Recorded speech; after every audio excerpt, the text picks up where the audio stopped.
Todos tenemos en la cabeza la imagen de brujas y magos realizando magia con una varita, pero en realidad esta no es la única manera de hacer magia. De hecho, es posible conjurar hechizos sin necesidad de una varita, o incluso usando múltiples varitas. Pero ¿qué tipo de magia es la más poderosa de todas? ¿Con una varita? ¿Con dos? ¿Con tres? ¿O sin ninguna? Vamos a descubrirlo.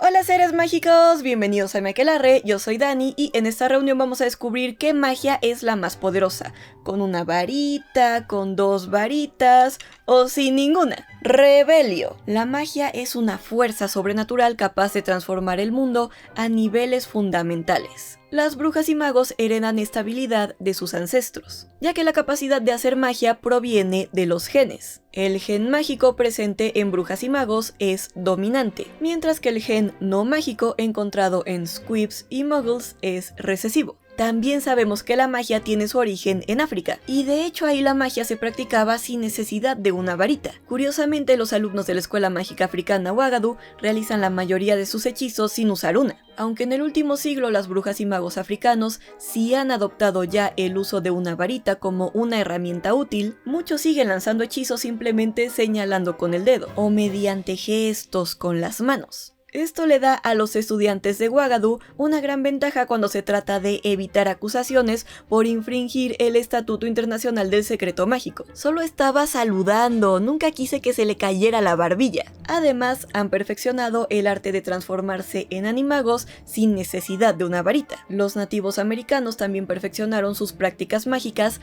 antes de la colonización europea, y tampoco dependían del uso de una varita. Pero estos no son los únicos ejemplos de magia sin varita que existen en el mundo mágico. A lo largo de los libros de Harry Potter vemos varios ejemplos de magia muy poderosa realizada sin varita, aunque en la mayoría de los casos esta magia proviene de jóvenes brujas y magos que ejecutan su magia sin siquiera ser conscientes de ello. Por ejemplo, Lily Evans, antes de conocer que era una bruja, podía volar desde un columpio. La pequeña se había soltado del columpio al llegar al punto más alto y voló literalmente por los aires. Se impulsó hacia arriba, dando una gran risotada, y en lugar de caer en el asfalto del parque, se elevó como una trapecista y permaneció largo rato suspendida. También podía hacer que una flor abriera y cerrara sus pétalos y se quedara flotando a unos centímetros del suelo. Severus Snape, en su infancia, logró que una rama se desprendiera de un árbol y le cayera en el hombro a Petunia Evans, para que así se fuera y los dejara en paz a él y a Lily. Neville Longbottom demostró que no era un squib cuando su tío abuelo Algy lo cogió por los tobillos y lo colgó desde la ventana del segundo piso. En ese momento, la tía abuela Enid le ofreció un merengue, por lo que Algy accidentalmente soltó a Neville. Pero en lugar de caerse y lastimarse, Neville rebotó por el jardín y la calle, demostrando su magia. El pequeño Harry Potter también realizó magia sin varita en muchas ocasiones, sin poder explicar lo que había sucedido. En una ocasión su tía Petunia le cortó el pelo casi al rape, dejando solo el flequillo para ocultar su horrible cicatriz. Dudley se rió como un tonto, burlándose de Harry, quien pasó toda la noche sin dormir imaginando lo que tendría que soportar al día siguiente en la escuela, donde ya de por sí se reían de su ropa holgada y sus gafas remendadas. Sin embargo, a la mañana siguiente, al levantarse, se dio cuenta de que su pelo estaba exactamente igual que antes del corte. En otra ocasión, su tía Petunia intentó meterlo en un repugnante suéter viejo de Dudley, marrón con manchas anaranjadas. Pero cuanto más trataba de ponérselo, más pequeña se volvía la prenda, hasta que finalmente quedó perfecta para una muñeca.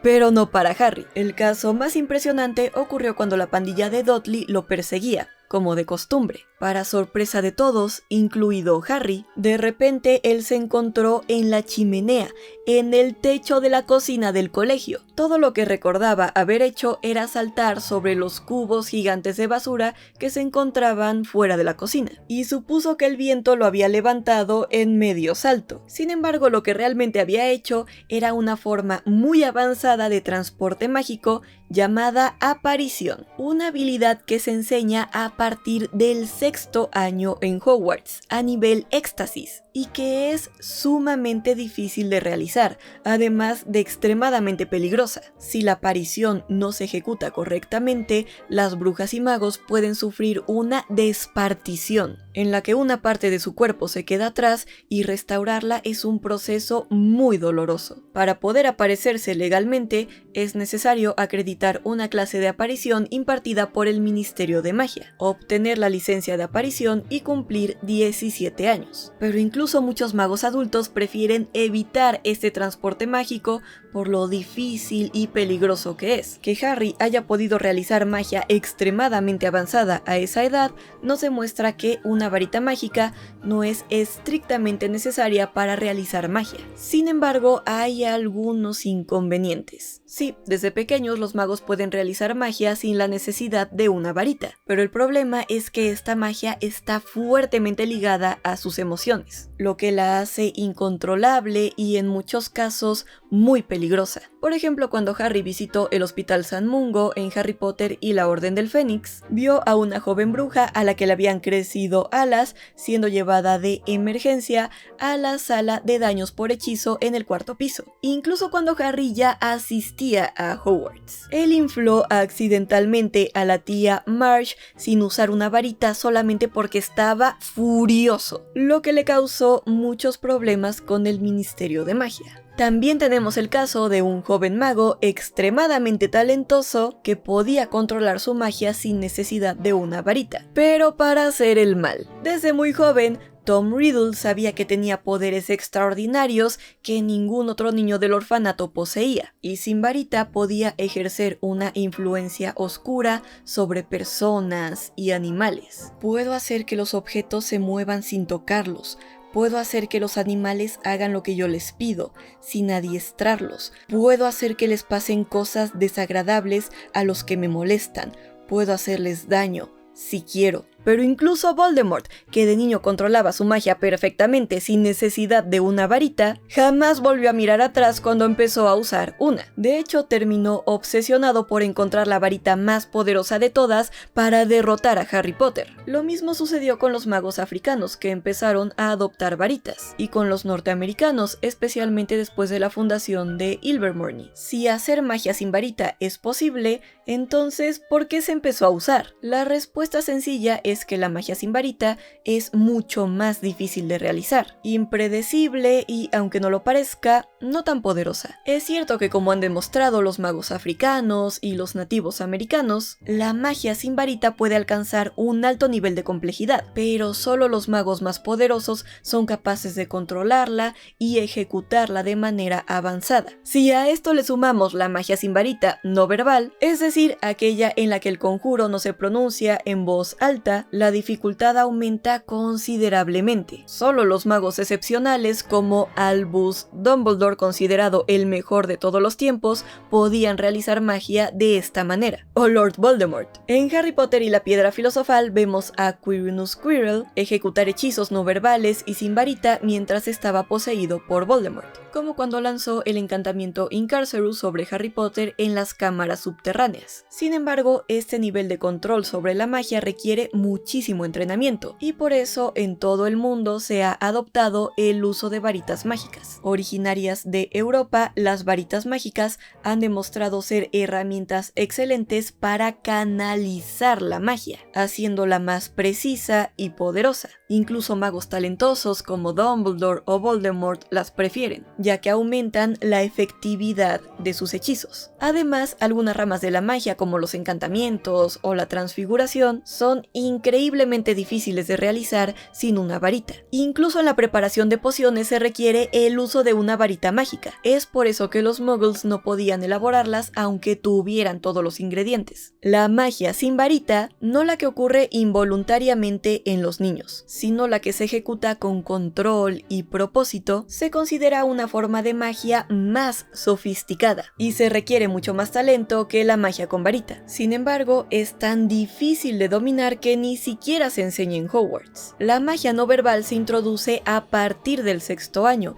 a nivel éxtasis. Pero la magia sin varita nunca se incluye en el plan de estudios, lo que nos da una idea de su complejidad. Aún así, aunque sea una forma de magia más avanzada, probablemente no sea la más poderosa. Después de todo, lo que hace una varita mágica es canalizar todo el poder mágico de brujas y magos en un solo punto, permitiendo que la magia sea mucho más precisa y poderosa. Ahora bien, si una varita hace que la magia sea más poderosa, ¿qué pasaría si se usaran dos o más al mismo tiempo? Después de todo, en muchas historias de ficción es común ver a los héroes en los momentos finales de su travesía, cuando están a punto de ser derrotados, tomar dos armas a la vez y regresar a la batalla con un poder increíble, derrotando a las fuerzas malignas que amenazan con destruir el mundo. Y en teoría, en el mundo mágico, esto es totalmente posible. Todos los magos visitan regularmente el callejón Diagon, así que sería fácil pasar por Ollivanders y comprar otra varita. Además, la mayoría de las brujas y magos tienen dos manos, por lo que podrían perfectamente sostener dos varitas al mismo tiempo. Incluso si quisieran, podrían sostener varias varitas en cada mano. Curiosamente, en Harry Potter y las Reliquias de la Muerte hay un ejemplo donde Harry Potter usa no una, no dos, sino 3 varitas al mismo tiempo. Ron corrió a rescatar a Hermione de debajo de la lámpara, y Harry aprovechó la oportunidad. Saltó por encima de una butaca y le arrebató las 3 varitas a Draco. Apuntó con todas a Greyback y chilló: ¡Desmayus!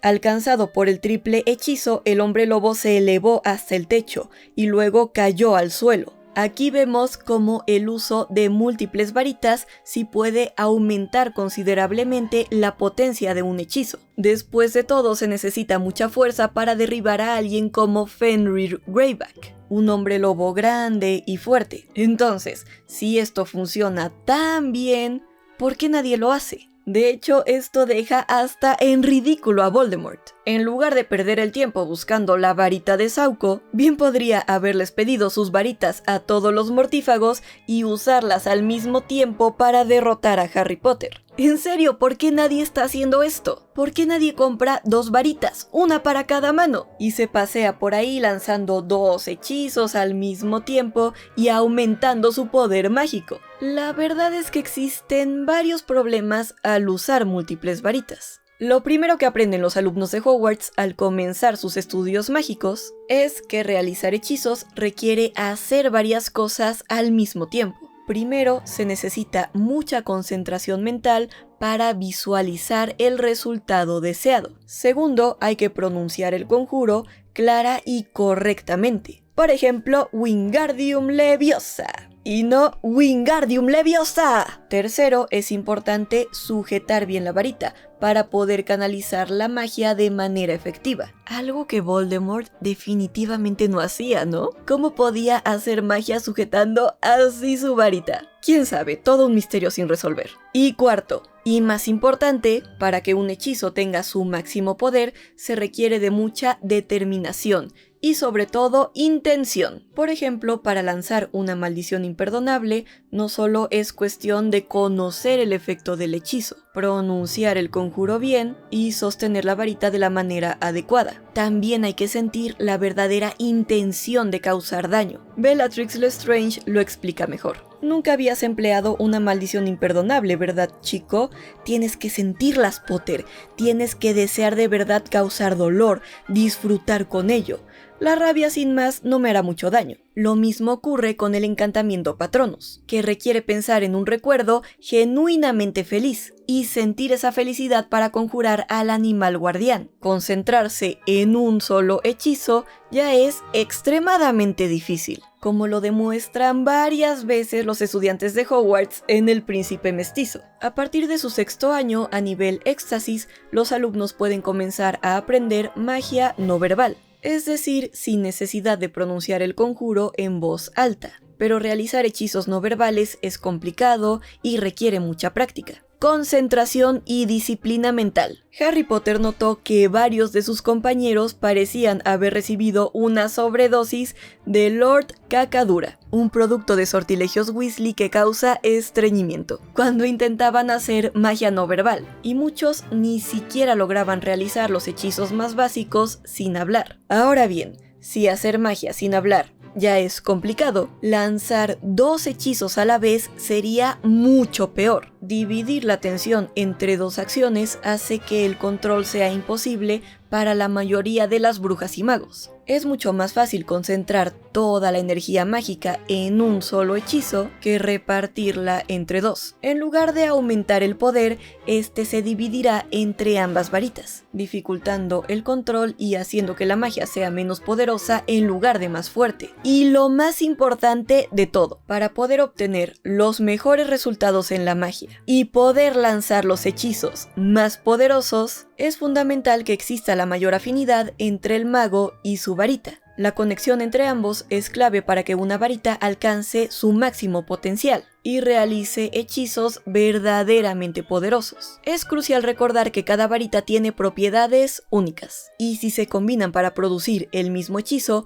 pueden generar una gran interferencia entre sí. Como explica el señor Ollivander, una varita es el resultado de la combinación de varios factores: la madera, el núcleo, la longitud, la flexibilidad y por supuesto la naturaleza y experiencia de su dueño. Cada uno de estos elementos cumple una función específica. La madera escoge a su dueño según su personalidad, habilidades y naturaleza. El núcleo determina el poder y rango de magia que la varita puede realizar. La longitud suele estar relacionada con la fuerza de carácter del mago. Por ejemplo, las varitas más largas suelen elegir a magos con una gran personalidad, mientras que las más cortas suelen ir a aquellos con aspectos para desarrollar. Y la flexibilidad indica qué tan dispuesta está esa varita de adaptarse o cambiar. Las mejores varitas contienen núcleos de sustancias mágicas extremadamente poderosas. En el caso de Ollivander, considerado el mejor fabricante de varitas del mundo, él solamente utilizaba 3 tipos de núcleos,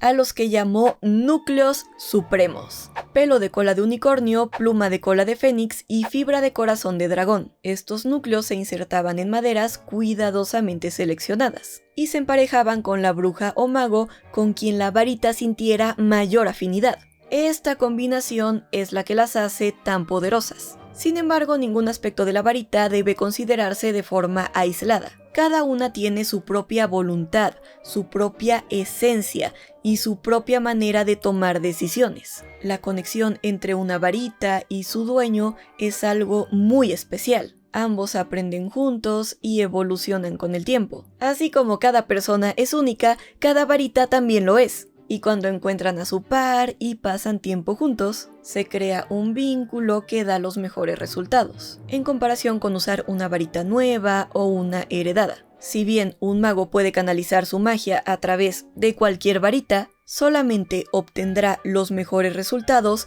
con aquella que lo haya aceptado como su dueño. Y desarrollar una relación fuerte con una varita es extremadamente difícil. Usar 2 varitas al mismo tiempo vuelve esta conexión aún más complicada, porque se pierde la confianza y el vínculo entre el mago y la varita, provocando que ambas comiencen a competir entre sí. Sí puede funcionar en situaciones excepcionales, como cuando Harry Potter derribó a Fenrir Greyback. Pero con el tiempo estas varitas podrían dejar de obedecer. Recordemos que la varita elige al mago. Como dice el señor Ollivander, si eres buen mago puedes canalizar tu magia a través de casi cualquier instrumento.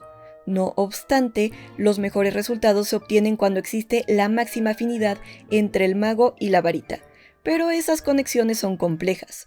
Puede darse una atracción inicial y después una búsqueda mutua de experiencia.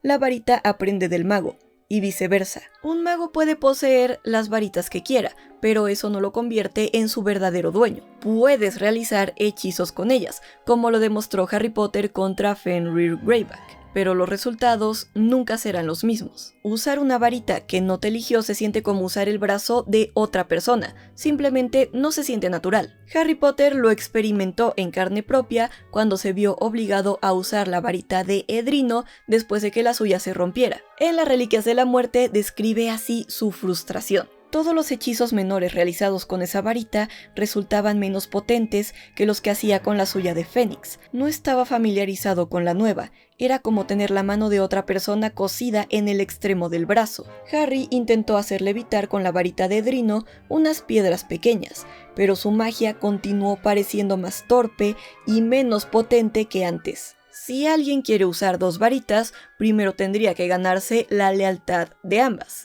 Y si ya es complicado encontrar la varita perfecta, hallar dos que funcionen en conjunto es prácticamente imposible. Así que ahora la pregunta ¿es posible tener la lealtad de dos varitas al mismo tiempo? Curiosamente, quien nos demuestra que esto es posible es, una vez más, Harry Potter, quien no solo utilizó 3 varitas al mismo tiempo, sino que también se ganó la lealtad de 3 varitas distintas. La varita que compró en Ollivanders a los 11 años, de acebo y pluma de fénix, 28 centímetros, bonita y flexible. La varita de Draco Malfoy, de espino y pelo de unicornio, 25 centímetros, bastante elástica. Y por supuesto, la varita de Sauco. La varita de Sauco es difícil de analizar porque es única entre todas las varitas. En este video que les dejaré en la tarjeta y también en la descripción, ya analizamos por qué es tan poderosa en primer lugar. Pero lo que la caracteriza es que siempre le es leal al mago que tiene una mayor habilidad.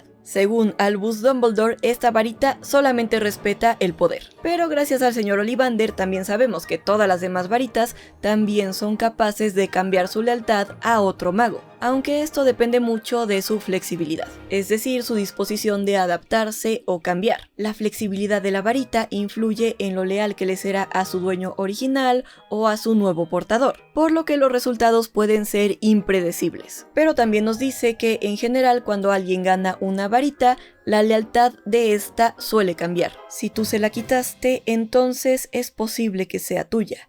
La forma de tomarla es importante, por supuesto, pero también depende mucho de la propia varita. En general, cuando alguien gana una varita, la lealtad de esta cambia. La propiedad de las varitas se rige por leyes sutiles, pero normalmente una varita conquistada se somete a su nuevo amo. Creo que si la ganaste, lo más probable es que te obedezca y lo haga mejor que cualquier otra varita. Esto es muy interesante, porque aunque cualquier bruja y mago puede indicarle a cualquier varita qué hacer, al final es la varita quien decide si obedece o no. Esto me hace pensar que, en teoría, sí es posible ser dueño de 2 varitas o más al mismo tiempo, especialmente si un mago se las ha ganado en combate, como en el caso de Harry Potter. Sin embargo, usar estas varitas en conjunto sería muy complicado, ya que todas las varitas tienen su propia personalidad y lealtad. Si no sienten esa conexión especial con su dueño, comenzarán a competir entre sí y a desobedecerlo, actuando de una manera errática e imprecisa. Yo creo que es por eso que, por ejemplo, Dumbledore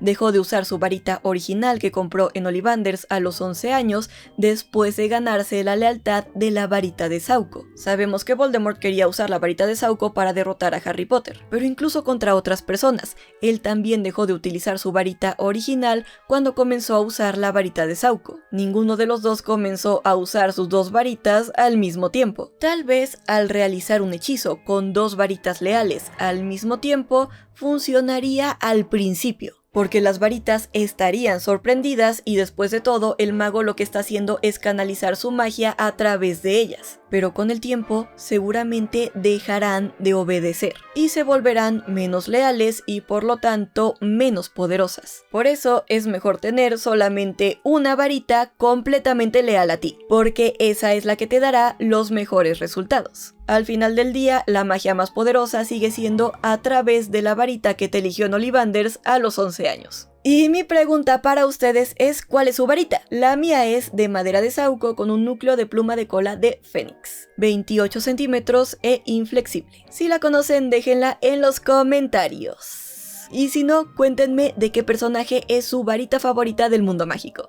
Y si les gustó este video, denle un like gigante, suscríbanse a mi canal, prendan la campanita y síganme en mis redes sociales. También ya pueden apoyar mucho más al canal convirtiéndose en miembros en el botón de unirse o con una propina dando clic en el botón de corazón. Y si quieren conocer más sobre la varitología, el misterioso arte de las varitas en Harry Potter, pueden dar clic aquí. Y recuerden, están tan cuerdos como yo. Finite.